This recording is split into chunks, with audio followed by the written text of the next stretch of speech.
Welcome dear students. ভেদ থেকে এই টাইপের প্রবলেমগুলো কিভাবে সলভ করবে সেটা নিয়ে তোমাদের সঙ্গে আলোচনা করব। তা প্রবলেমটা আমাদের কি দেওয়া আছে দেখো, বলেছে এক্স ভেদ 1/y এবং y ইকুয়াল টু 2/5 যখন x ইকুয়াল টু 5।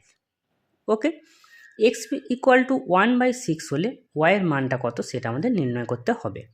তা প্রথমে আমরা দেখো এই x ভেদ 1/y সেটাকে লিখছি x ভেদ 1/y। এখন এই ভেদ চিহ্নটা তুলে আমাদের এখানে একটা ইকুয়াল চিহ্ন আনতে হবে। তা সেটা আনার জন্য আমরা কি করছি, লিখছি x ইকুয়াল টু একটা ভেদ ধ্রুবক লিখছি সেটা k, তাহলে k ইন্টু 1/y। এখানে ব্র্যাকেটে অবশ্যই তোমরা লিখবে যে কেটা নট ইকুয়াল টু 0 এবং ভেদ ধ্রুবক। ওকে, যদি পরীক্ষায় এটা না লেখো তাহলে এর জন্য কিন্তু তোমাদের কাছে 1 নাম্বার মাইনাস হয়ে যাবে। ওকে, এবারে আমরা কি করব, আমরা এখানে একটা রিলেশান পেয়ে গেছি x equal to K into 1/y।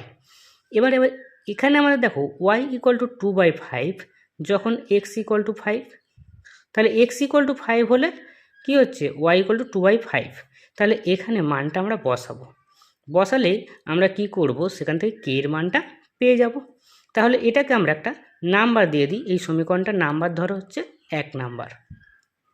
এখানে আমরা তাহলে বসাচ্ছি মান, বা এক্সের জায়গায় তাহলে কত বসাবো 5, তাহলে 5 equal to K into 1/y, তাই তো y ইকুয়াল টু কত 2/5, তাহলে 1/y হলে উল্টে যাবে অর্থাৎ 5/2।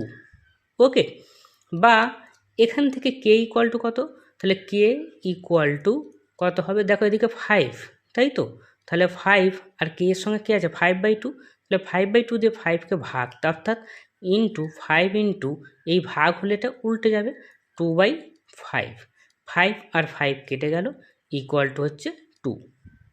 ওকে, তাহলে বোঝা গেল কে ইকুয়াল টু অ্যাকচুয়ালি কি, কে ইকুয়াল টু 5/2 তার উল্টোটা দিয়ে গুণ হবে, কেন 5/2 দিয়ে 5টাকে ভাগ করতে হবে, সেই জন্য 5 ইন্টু এটা উল্টে গেলে 2/5 দিয়ে গুণ করলাম, 5 কেটে গেল 2 এসে গেল, অর্থাৎ কে ইকুয়াল টু 2।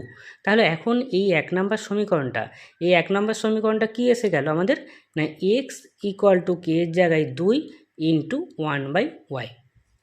এবার আমাদের কার মানটা বার করতে বলেছে, y এর মানটা, কখন, যখন x ইকুয়াল টু 1/6। তাহলে এখান থেকে আমরা কি করব, আমরা y ইকুয়াল টু কত সেটা বার করে নিই।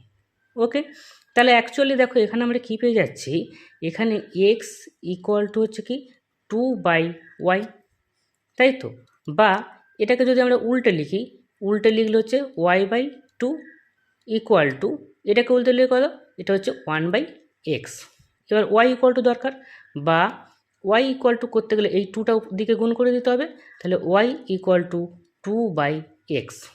ওকে, এবার x ইকুয়াল টু কত আছে 1/6, এখানে এক্সটা নিচে আছে মানে কি এটা 1/x আছে, তাহলে 1/x যদি হয় 2 ইন্টু 1/x, মানে এটা হচ্ছে উল্টে গেলে 6 হয়ে যাচ্ছে, তাহলে 6 ইকুয়াল টু 6 দিয়ে হচ্ছে 12। ওকে, তাহলে y ইকুয়াল টু কত পেলাম, y ইকুয়াল টু 12 পেলাম যখন কি হচ্ছে x ইকুয়াল টু 1/6। তাহলে আমাদের অ্যান্সার কত, আমাদের অ্যান্সার হচ্ছে অপশান বি।